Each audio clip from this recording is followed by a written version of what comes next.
de 15, puis bon, ben, Stéphane et Rosiane, la finale, une grande finale. Est-ce que c'est trop fort? Est-ce que c'est correct? C'est bon. D'accord. J'ai fait des lectures, disons, dans la dernière année, puis il y a un verset qui m'a... une des lectures, c'était un témoignage d'une personne dont je parlerai un peu plus loin au deuxième point. Puis vous allez aussi comprendre à ce moment-là pourquoi j'ai choisi ce verset-là. 2 Corinthiens, chapitre 4, verset 7. Excusez si je regarde par-dessus mes lunettes, parce que pour lire au loin, ça, c'est juste bon pour la lecture de près, là.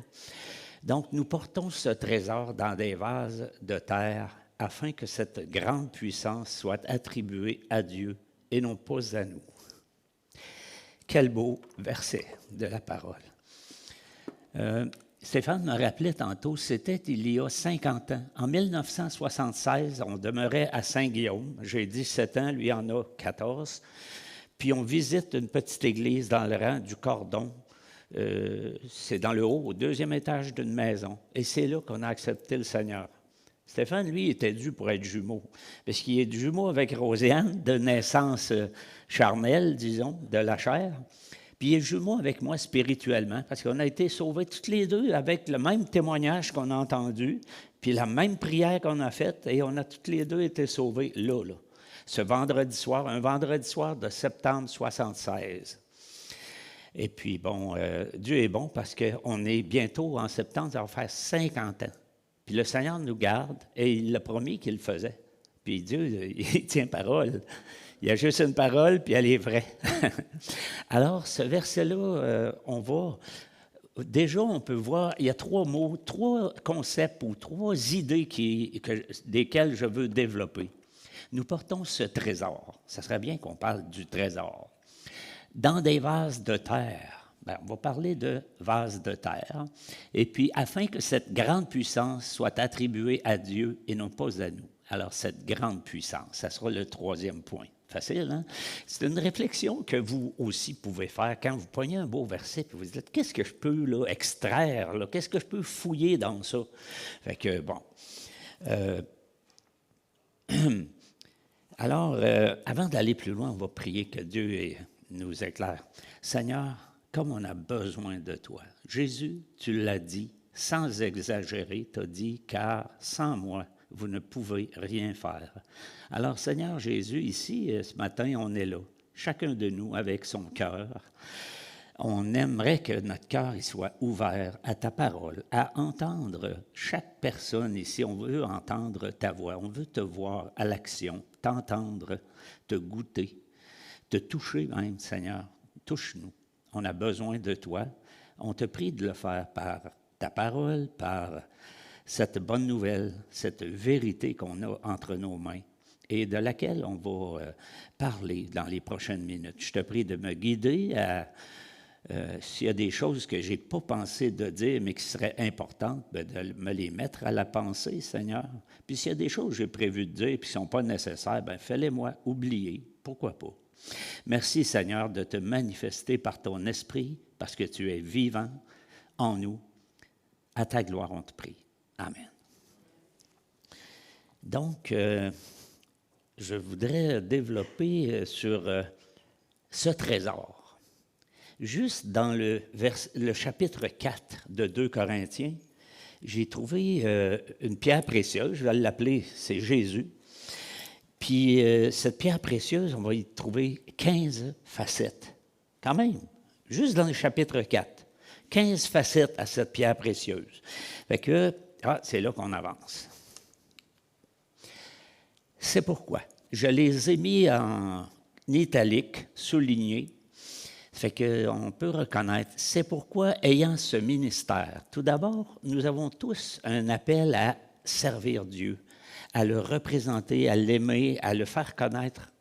Fait que l'apôtre Paul, il a eu un ministère, puis il dit, ce ministère-là, c'est la première facette. Dieu nous appelle. Dieu pourrait faire son œuvre tout seul. Jésus l'a dit un jour, il dit, s'ils se taisent, les pierres crieront. Les disciples, ils louaient, Hosanna, puis ils criaient louange à Jésus, puis Puis les gens, les religieux du temps, ils ont dit, fais-les taire, ça n'a pas de bon sens, qu'est-ce qu'ils font là? Jésus dit, s'ils se taisent, les pierres crieront. Alors, c'est mieux que ce soit des personnes qui disent gloire à Jésus, gloire à Dieu, que des pierres. Là, vous seriez surpris pas mal. Puis, ce ministère, ensuite, selon la miséricorde, une autre facette, selon la miséricorde qui nous a été faite, comme je disais, parce que Dieu peut faire son œuvre tout seul, mais non. Il nous appelle dans ce ministère, dans cette œuvre, par sa miséricorde, puis il fournit le courage. Selon la miséricorde qui nous a été faite, nous ne perdons pas courage. Nous rejetons les choses honteuses qui se font en secret. Nous n'avons point une conduite astucieuse et nous n'altérons point la parole de Dieu. La parole de Dieu est une autre des facettes. On est rendu à 4 déjà. Et ensuite, mais publiant la vérité. La vérité, c'est une autre facette de cette pierre précieuse. Nous nous recommandons à toute conscience d'homme devant Dieu. Si notre évangile, ça c'est la bonne nouvelle, que Jésus sauve, que Jésus a payé le prix entièrement. Si notre évangile est encore voilé, il est voilé pour ceux qui périssent. Alors, notre évangile, c'est ce que nous portons en nous. Toutes ces facettes-là, nous avons ça en nous. Okay? Et puis, ensuite, on continue. Si notre évangile est encore voilé, il est voilé pour les incrédules, dont le Dieu de ce siècle a aveuglé l'intelligence afin qu'ils ne voient pas briller la splendeur de l'Évangile. On vient de dire l'Évangile, et là on dit la splendeur de l'Évangile, de la gloire de Christ, qui est l'image de Dieu. Nous ne nous prêchons pas nous-mêmes, c'est Jésus-Christ le Seigneur que nous prêchons. Comme je vous disais, Jésus-Christ le Seigneur, nous l'avons en nous. Mais ça, ce n'est pas une facette, là. Ça, c'est la pierre précieuse. Jésus est la pierre précieuse. Mais il y a plusieurs facettes qu'on découvre dans ce chapitre-là. Et nous disons vos serviteurs à cause de Jésus. Car Dieu qui a dit « La lumière brillera du sein des ténèbres » a fait briller la lumière dans nos cœurs. Voilà une autre facette. La lumière de Dieu qui brille dans nos cœurs, c'est une des facettes de cette pierre précieuse. On parle du trésor, là. Nous portons ce trésor. Tout ça, là, on porte ça en nous. Il a fait briller la lumière dans nos cœurs pour faire resplendir la connaissance de la gloire de Dieu sur la face de Christ. Jésus, le Christ, c'est ce qu'il est. Le mystère, Dieu a voulu faire connaître le mystère caché de tout temps. On va dans Colossiens un peu pour décrire Jésus, là. Dieu a voulu faire connaître le mystère caché de tout temps et dans tous les âges, mais révélé maintenant à ses saints. Dieu a voulu leur faire connaître la glorieuse richesse de ce mystère parmi les païens, savoir Christ en vous, l'espérance de la gloire. C'est pour ça que je voulais qu'on chante ce beau chant qu'on a fait tantôt. Moi, je l'affectionne beaucoup. Peut-être vous le connaissiez moins, mais Christ en vous, espoir de gloire. Et ça, on possède ça. C'est une des facettes de ce trésor que nous portons. Portant toujours avec nous, dans nos corps, la mort de Jésus. C'est une des facettes. Nous portons dans notre vie chrétienne, chaque jour, tout le long de notre vie, nous portons ce trésor, la mort de Jésus, afin que la vie de Jésus soit aussi manifestée dans notre corps. Alors, nous portons en nous la mort de Jésus, la vie de Jésus. Quand on parle aux gens, là, Jésus répand par son esprit sa vie, sa mort, puis sa vie. C'est fantastique. Ce trésor a donc beaucoup de facettes. On continue avec les facettes du trésor. Et comme nous avons le même esprit de foi, au verset 13, c'est pas rien, là, nous avons le même esprit de foi. Paul écrivait ça aux Corinthiens. Et comme nous avons le même esprit de foi, c'est une facette extraordinaire que nous portons en nous, qui est exprimée dans cette parole de l'Écriture. J'ai cru, c'est pourquoi j'ai parlé. Nous aussi, nous croyons. C'est pour cela que nous parlons. Sachant que, donc, nous portons quoi? Des convictions. nous avons la conviction que celui qui a ressuscité le Seigneur Jésus nous ressuscitera aussi avec Jésus. Sachant que, moi, samedi, nous avons une conviction de la résurrection. Et il nous fera paraître avec vous en sa présence. Nous avons là, quoi? Une espérance vivante. C'est une autre facette. C'est pourquoi nous ne perdons pas courage, on l'a dit au début, courage.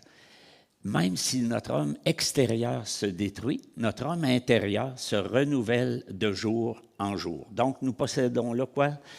Un renouvellement journalier de la part de Jésus, de Dieu, qui vit en nous. Fait que ça, ce sont les facettes. On vient de couvrir, disons, les facettes de ce trésor. Et le trésor lui-même, c'est Jésus qui est en nous. Maintenant, est-ce qu'on mettrait naturellement, nous, un trésor dans un vase de terre? Seriez-vous porté à faire ça? Tu sais, vous avez, je ne sais pas moi, plusieurs lingots d'or, là, que ça vaut 100 000 chaque, puis vous en avez une trentaine. Là. Metteriez-vous ça dans un pot de terre dehors, chez vous? Là, tu sais? Je pense qu'on trouverait quelque chose de plus solide. Naturellement, on ne ferait pas ça. Mais Dieu, il n'est pas comme nous. Dieu, il place son trésor dans des vases de terre. Ça nous emmène à notre deuxième point, les vases de terre. Ça là, les vases de terre, c'est vulnérable au choc, puis même au gel, parce que parfois, la terre peut s'imbiber du liquide qu'il y a dedans, et si elle est imbibée, cette terre, puis qu'elle gèle, bien, ça va fondre. Parce que l'eau expanse au moins de 10 % en gelant, puis le vase va craquer, il va être fini. C'est vulnérable. C'est au choc aussi. Parfois, un vase de terre est poreux. Donc, il est imparfait. Il y a un usage limité. Je veux vous raconter l'histoire. Ah, attends un petit peu.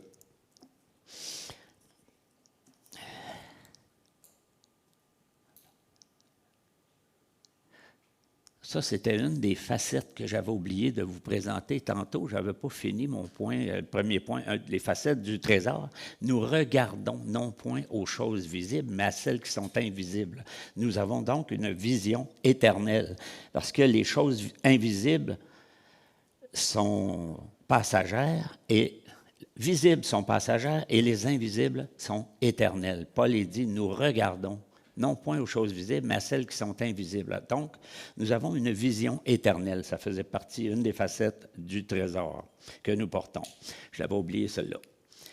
Et donc, on ne mettrait pas normalement dans un vase de terre. Le vase de terre, il est vulnérable. Nous sommes pressés de toute manière, il dit au verset 8, mais non réduits à l'extrémité. Nous sommes dans la détresse, mais non dans le désespoir. Nous sommes persécutés, mais non abandonnés. Abattus, mais non perdus. Alors ça montre la vulnérabilité des vases de terre que nous sommes. On peut être pressé. Pressé, pas juste se dépêcher, mais écrasé, comme coincé. On peut être mal pris à l'occasion. On peut être dans la détresse. Paul l'a été, dans la détresse. Il a été persécuté. Il a été parfois abattu, mais non perdu. Il y a toujours une réponse à cette détresse ou à cette vulnérabilité, et elle vient de Dieu, bien sûr. Ce n'est pas que nous soyons capables de concevoir de quoi par nous-mêmes ou de s'auto-guérir. Non, non. C'est Dieu qui est grand. Et là, nous ne perdons pas courage, et même si notre homme extérieur se détruit, donc ça montre encore la vulnérabilité. Là, je parle de vase de terre, un vase, ça se détruit. Le vase de terre, une fois qu'il est fait, là, il ne peut pas s'améliorer. Il peut juste éventuellement être brisé, avoir une petite écorchure, un petit bris, une petite craque. Mais c'est comme nous. On vieillit, c'est la seule manière de rester vivant, là. Mais on ne s'améliore pas. T'sais? On ne s'améliore pas, je suis désolé, là. J'espère que vous ne pensiez pas ça. La fille de Seattle, j'arrive là. C'est l'histoire que j'ai lue. Il s'agit d'une fille qui est née avec une maladie de Huntington. Soyez certains que je ne veux pas me moquer parce que quand je vois quelqu'un qui a un handicap, quel que ce soit, là, ça ne me fait pas rire. Je suis porté à me dire, « Oh Seigneur, il y en a qui ont des défis. Hein? Je suis heureux, mon corps se porte bien, ma femme aussi, puis ça, je loue Dieu pour ça, chaque jour. Mais quand une personne a un handicap, ce n'est pas pour se moquer, mais je veux vous décrire un peu ce handicap. La maladie de Huntington, ça fait en sorte que les nerfs, les muscles de cette personne-là ne répondent pas bien à la commande que le cerveau donne. Vous voyez, quand je fais ça, c'est mon cerveau qui a décidé que mes mains pointaient là. Puis mes mains obéissent à ce que je veux faire. Tu sais, si je veux faire ça, je vais le faire. Là. Bon. Mais elle, là, c'est désordonné. Et parfois, elle a des secousses. Sa tête va partir de côté et d'autre. Et même ses cordes vocales ne lui obéissent pas bien. Fait que si vous essayez d'avoir une conversation avec cette personne-là, là, vous allez avoir beaucoup de difficultés à la suivre, à la comprendre, ce qu'elle dit. Vous allez devoir, je ne sais pas si vous avez déjà rencontré, probablement, vous êtes des gens d'expérience, vous avez probablement déjà rencontré des personnes qui ont même de la difficulté à parler. Puis là, de temps en temps, il y a des secousses, puis... Alors, quand elle est née comme ça, cette petite personne, ils l'ont placée avec, elle était rejetée, ils l'ont placée dans un endroit avec de la maladie mentale. Donc, elle était parmi des malades mentaux, puis ils pensaient que c'est là qu'elle allait. Mais éventuellement, en grandissant, elle, dans sa tête, ça fonctionne. Son corps ne répond pas, mais sa tête, elle est correcte. Fait qu'éventuellement, elle dit, moi, je voudrais faire mon secondaire, je voudrais compléter mon secondaire.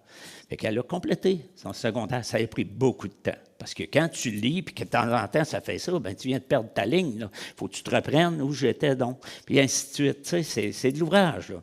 Elle l'a complété. Après ça, elle dit, je voudrais aller à l'université. Oh, tout d'abord, se prendre un appartement, là, c'était un défi. Ça y a pris 1 mois et demi, apparemment, avant d'être capable de se faire une tasse de thé sans se brûler. Parce que tu en répands, là, tu sais, c'est même pas le fun, là. Puis, mais des défis incroyables à surmonter tout le temps. Et puis là, elle s'est inscrite donc après le secondaire à l'université, à Seattle. Après le secondaire, c'est l'université. Puis, une fois là, pour compléter un certificat. Hein. Habituellement, c'est 1 année. Mais elle, ça lui a pris comme 4 ans à faire un certificat, mais elle l'a fait. Avec beaucoup d'acharnement, avec beaucoup de détermination, elle l'a fait. Après ça, elle dit, j'aimerais ça m'inscrire à une école théologique pour aller étudier la parole de Dieu, puis peut-être faire un bac en théologie. Fait qu'elle est là. Sur le campus, tout le monde a remarqué cette personne en chaise roulante, avec ses soubresauts, tous ses gestes. On voit bien que ce n'est pas ça qu'elle veut faire, mais c'est ça qui arrive. Et que tout le monde la connaissait, devinez sous quel titre. L'handicapée, là, tu sais. Il la voyait comme l'handicapée, parce que c'est ça qu'elle projette comme image. Tu sais, c'est pas que les gens étaient méchants, mais comment, tu lui parles, tu as de la misère à avoir une réponse que tu vas comprendre. Fait que c'est difficile, là. Fait que un jour, on lui demande, à cette école biblique, on lui demande de préparer une méditation.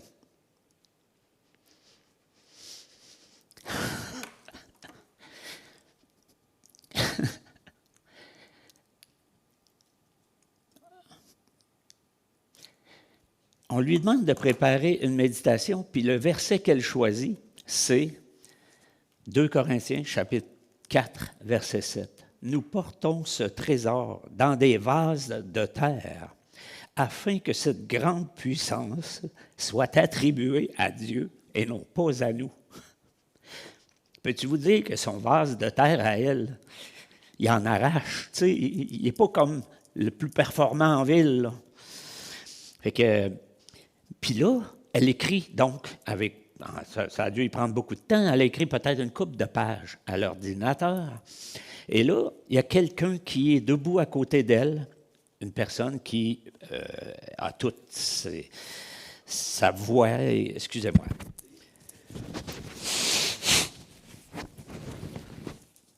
Une personne qui peut lire couramment, elle lit, la méditation que cette fille-là a écrite. Sur ce verset-là, nous portons ce trésor dans des vases de terre afin que cette grande puissance soit attribuée à Dieu et non pas à nous.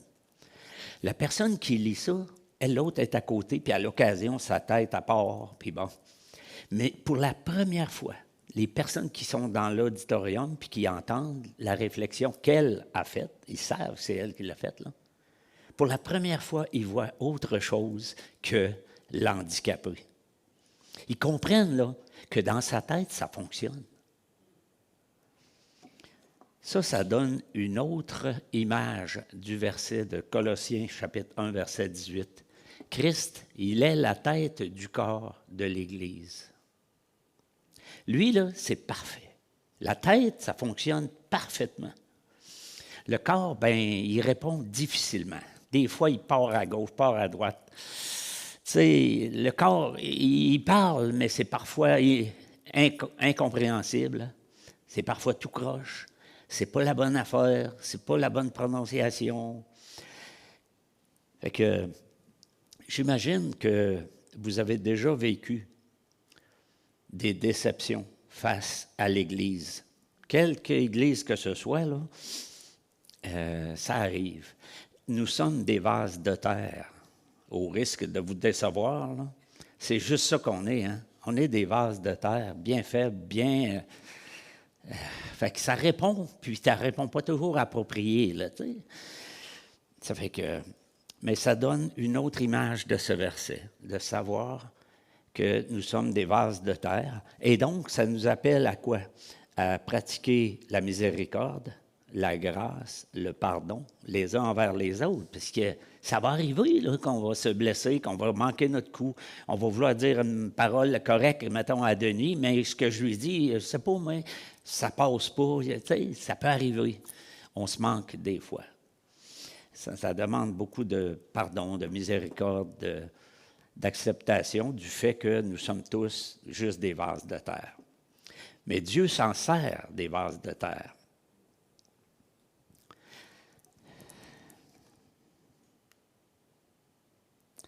On va maintenant à cette grande puissance. On va passer direct au troisième point.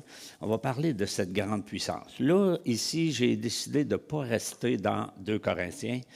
Ce n'est pas qu'il n'en parle pas, mais j'ai été voir des beaux versets qui nous parlent de la puissance de Dieu et qui se manifeste à travers nous.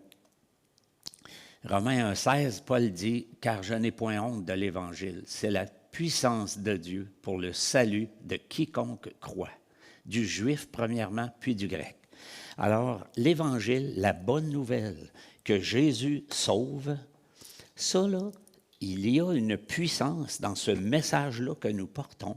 Quand on partage l'Évangile avec quelqu'un, là, bien, parfois, la personne, Dieu éclaire son cœur, Dieu éclaire son esprit, sa pensée, elle comprend l'Évangile, et c'est l'Évangile qui fait la différence. C'est là la puissance. Dans 1 Corinthiens au chapitre 1, j'aime beaucoup ce passage. Paul il dit « Car la prédication de la croix est une folie pour ceux qui périssent. Mais pour nous qui sommes sauvés, elle est une puissance de Dieu. Prêcher que Jésus sauve, que Jésus est mort pour tes péchés, il y a dans ça une puissance qui vient de Dieu. Aussi est-il écrit, je détruirai la sagesse des sages et je rendrai nulle l'intelligence des intelligents. Où est le sage? Où est le scribe? Où est le raisonneur de ce siècle? Dieu n'a-t-il pas convaincu de folie la sagesse du monde? On continue. Car puisque le monde, avec sa sagesse, n'a pas connu Dieu, il a plu à Dieu, dans sa sagesse, de sauver les croyants par la folie de la prédication. Les Juifs demandent des miracles, les Grecs cherchent la sagesse. Nous prêchons Christ crucifié. Scandale pour les Juifs, folie pour les païens, mais puissance de Dieu et sagesse de Dieu pour ceux qui sont appelés, tant Juifs que Grecs. Car la folie de Dieu est plus sage que les hommes et la faiblesse de Dieu est plus forte que les hommes. Alors, dans la prédication de la croix est une puissance pour nous qui sommes sauvés, puis ça contribue, on disait tantôt, nous portons la mort de Jésus dans notre corps, nous portons la vie de Jésus dans notre corps. Et quand on partage l'Évangile, c'est ça que l'on partage. Et cette puissance-là agit. Au chapitre 3, Paul il dit, « J'ai planté, Apollos a arrosé, mais Dieu a fait croître. » Ça, il n'y a pas un humain qui peut faire croître la parole de Dieu dans le cœur d'une personne. Ça, c'est Dieu qui fait ça. C'est là la puissance de Dieu. Dieu a fait croître. En sorte que ce n'est pas celui qui plante, qui est quelque chose, ni celui qui arrose, mais Dieu qui fait croître. C'est la puissance, cette grande puissance. 1 Pierre, chapitre 1, verset 22. « Ayant purifié vos âmes en obéissant à la vérité, pour avoir un amour fraternel sincère, aimez-vous ardemment les uns les autres de tout votre cœur, puisque vous avez été régénérés non par une semence corruptible, mais par une semence incorruptible, par la parole vivante et permanente de Dieu. » Alors, on continue. « Car toute chair est comme l'herbe, et toute sa gloire comme la fleur de l'herbe. L'herbe sèche, la fleur tombe, mais la parole du Seigneur demeure éternellement. Et cette parole est celle qui vous a été annoncée par l'Évangile. » Vous savez, je ne sors pas ça de nulle part, dire que l'Évangile, c'est une puissance pour le salut de quiconque croit. C'est bien écrit, et là, Pierre, il confirme, et cette parole est celle qui vous a été annoncée par l'Évangile. C'est difficile pour un humain d'imaginer que de parler à quelqu'un. Tu sais, moi, je travaille avec des outils. Quand je répare de quoi, là, d'habitude, je répare une pièce ou je rattache une pièce qui est en train de tomber. Bien, c'est des morceaux physiques, ça, là. Je les remets en place ou je les change, j'en mets un qui marche, puis là, ça fonctionne. Mais dire qu'on fait un travail en parlant, c'est parfois, pour certains, en tout cas pour moi, c'est un peu difficile d'imaginer. Fait que je fais l'effort de me dire que j'ai besoin de faire cet effort-là, de croire que de partager l'Évangile, il y a dans ça un travail qui se fait, mais ce n'est pas moi qui le fais, c'est Dieu qui va faire croître. Mais l'Évangile, c'est la puissance de Dieu pour le salut de quiconque croit. L'apôtre Paul, là, il avait été au paradis, il a été enlevé. Il dit dans 2 Corinthiens chapitre 12, je ne sais pas si c'était dans son corps, il parle de lui comme à la troisième personne. Il dit, je connais un homme qui était ravi au paradis. Si c'était dans son corps ou hors de son corps, autrement dit, c'est juste un songe, mais il est allé. Fait que, il ne sait pas si c'est dans son corps ou comment que ça s'est fait, mais c'est dur. Puis là, à la fin, il dit, mais pour pas que je sois enflé d'orgueil, il m'a été mis une écharpe dans la chair. Donc, une faiblesse,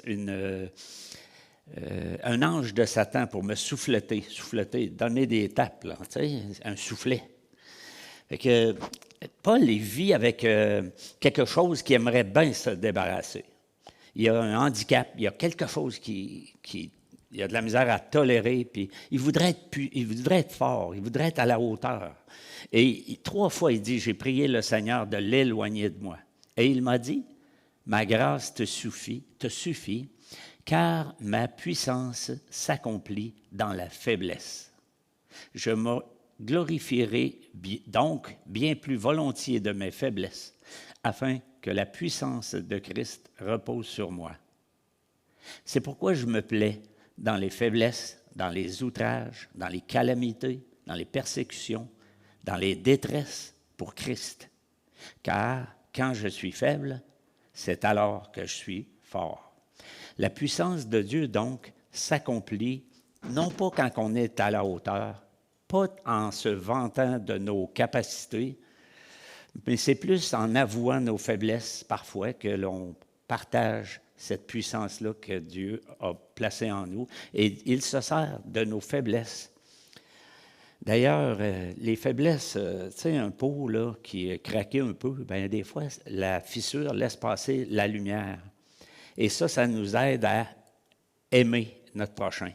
Si quelqu'un n'a pas des fissures, il est peut-être plus difficile pour lui d'aimer son prochain. Mais quand tu as connu des difficultés, tu es mieux à même de compatir, d'avoir de l'empathie pour une autre personne qui souffre.